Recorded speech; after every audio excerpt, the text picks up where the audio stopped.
The orbital transport shuddered as it descended through Nexus 7's turbulent atmosphere, the violent entry matching Major Maya Tor's mood perfectly. 3 years of exemplary service with the Interstellar Diplomatic Corps, and her reward was babysitting duty on this dust-choked frontier planet. Approaching final descent, Major, the pilot's voice crackled through the intercom. Outpost Vanguard in visual range. Maya gazed through the viewport at the sprawling military-scientific compound below, a collection of reinforced structures jutting from rusty terrain like metal splinters. The war with the Astrevi had ended 2 years ago, but trust remained as scarce as water on this desert world. "Remember your briefing," Commander Reeves had told her before departure. "The Astrevi assigned their best to this joint operation. Don't let Earth down." The transport touched down with a metallic groan. Maya straightened her uniform and checked the rank insignia gleaming on her collar. First impressions mattered, especially with the notoriously judgmental Astrevi. The airlock cycled open, releasing a blast of hot, mineral-scented air. Standing ramrod straight in the docking bay was an Astrevi warrior who could only be Kellen, her liaison for the next 6 months. Even by Astrevi standards, Kellen was imposing, nearly 7 feet of corded muscle beneath iridescent blue-gray skin. Her head was adorned with a crown of sensory tendrils that pulsed with bioluminescence, and her amber eyes narrowed as they assessed Maya with undisguised skepticism. "Major Torres," Kellen's voice was deep and melodic despite her clipped tone. "Your arrival is punctual. This is unexpected for a human." Maya refused to take the bait. "Punctuality is universal, High Sentinel Kellen. I look forward to our collaboration." "Collaboration," Kellen repeated the word as if tasting something bitter. "A generous description of your assignment. You are here to learn our defensive systems, not improve them." Maya hefted her duffel bag. "My orders state that we're integrating our technologies. Integration requires contribution from both sides." Kellen made a sound that might have been a scoff. "Follow me. I will show you to your quarters before the evening storm cycle begins." They walked in silence through corridors where humans and Astrevi worked with careful distance between them. The war had ended, but wounds were still fresh. The joint outpost represented the first real attempt at peaceful coexistence. "Our species have fundamental incompatibilities," Kellen remarked as they reached the residential section. "Your kind lacks both physical fortitude and emotional discipline." Maya had been warned about Astrevi directness. "Different doesn't mean deficient, High Sentinel." "Your diplomatic words don't change biological reality." Kellen stopped before a door marked with human numerals. "Even in matters of physical pairing, humans are inadequate. Astrevi warriors require intensity that would break your kind." Maya felt heat rise to her cheeks, partly embarrassment, mostly anger. "I wasn't aware that my sexual capabilities were relevant to our engineering project."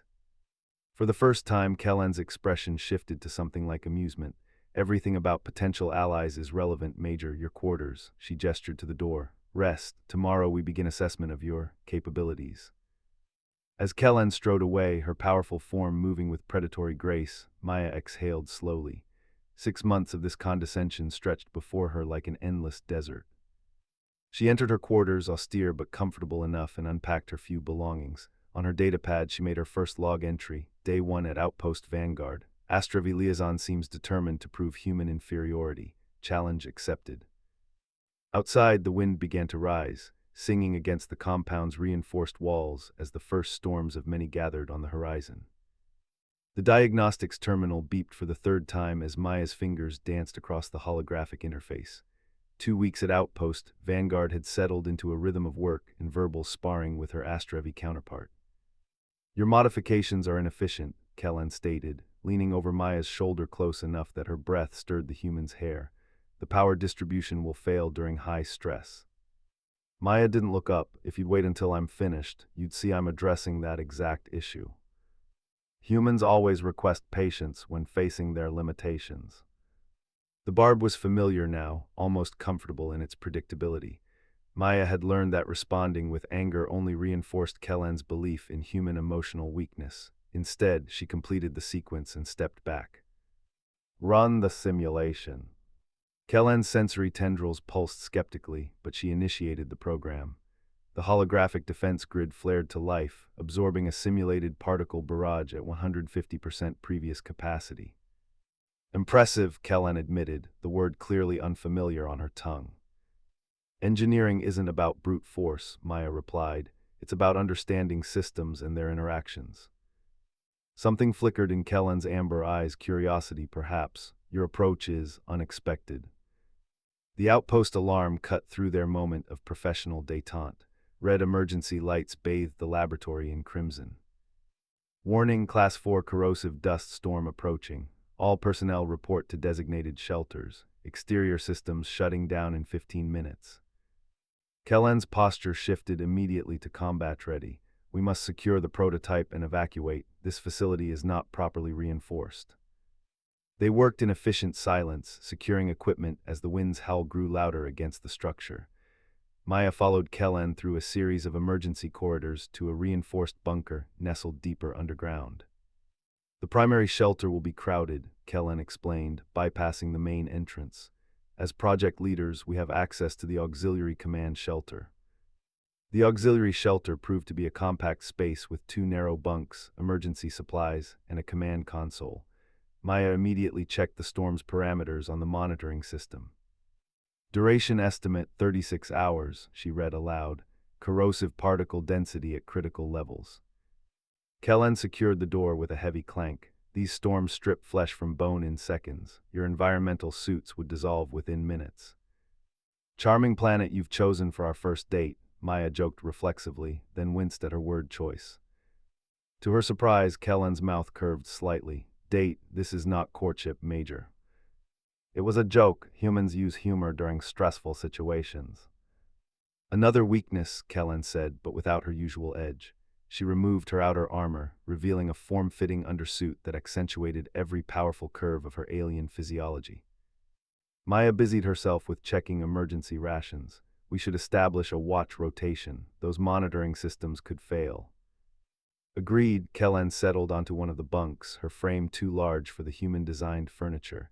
These accommodations were not built for Astrevi comfort. Hours passed as the storm raged above them. The shelter's walls occasionally groaned under the assault, but held firm. Maya found herself studying Kellen during her watch, the way the Astrevi's tendrils moved subtly with her breathing, how she maintained perfect posture even in repose. You're starring, Kellen observed without opening her eyes.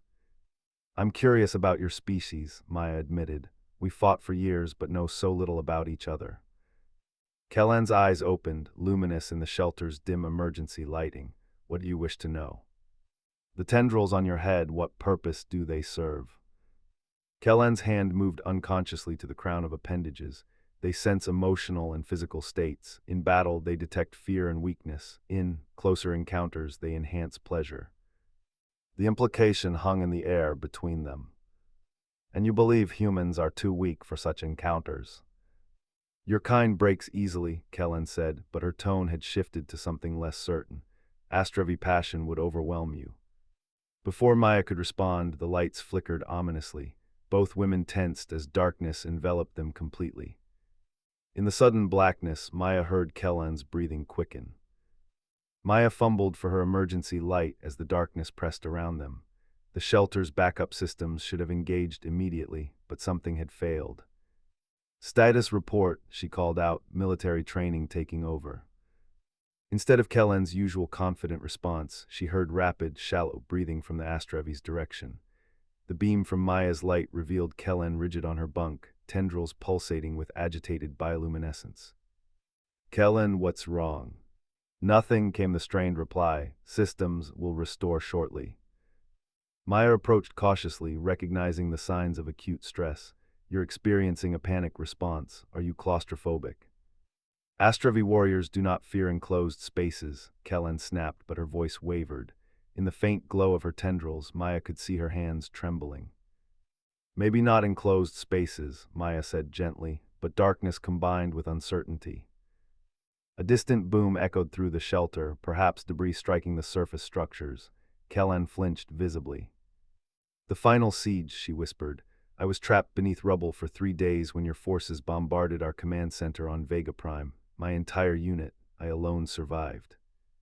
Understanding dawned. You have combat trauma. It's not weakness, Kellen. It's a natural neurological response.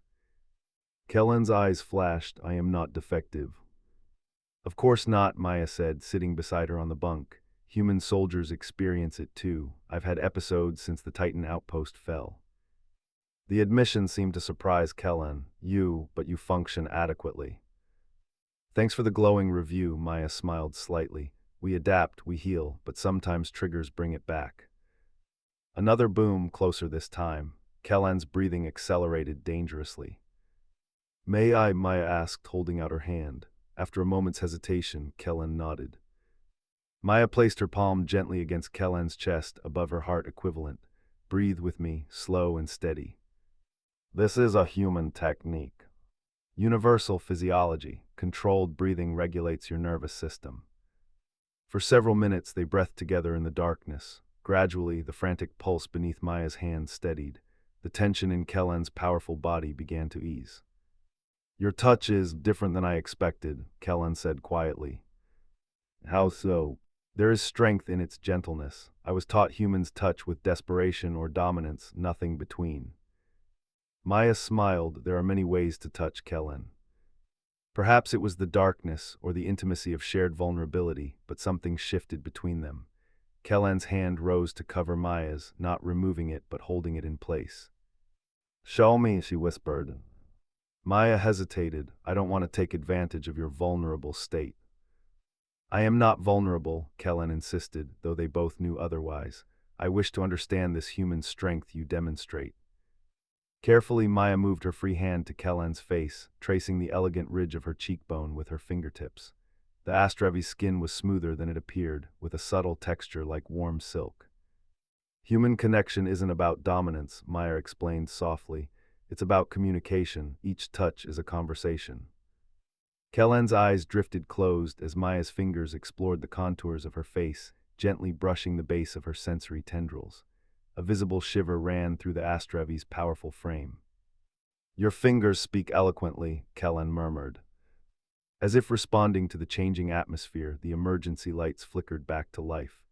In the sudden illumination, they found themselves inches apart, Maya's hands cradling Kellen's face, the Astrevi's larger hands now resting on Maya's waist.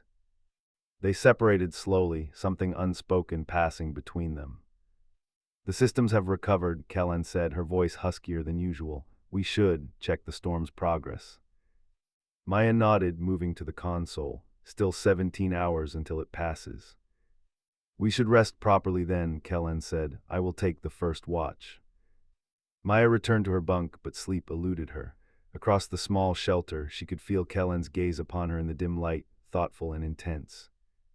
Something fundamental had shifted between them, a barrier breached not by force, but by gentle understanding.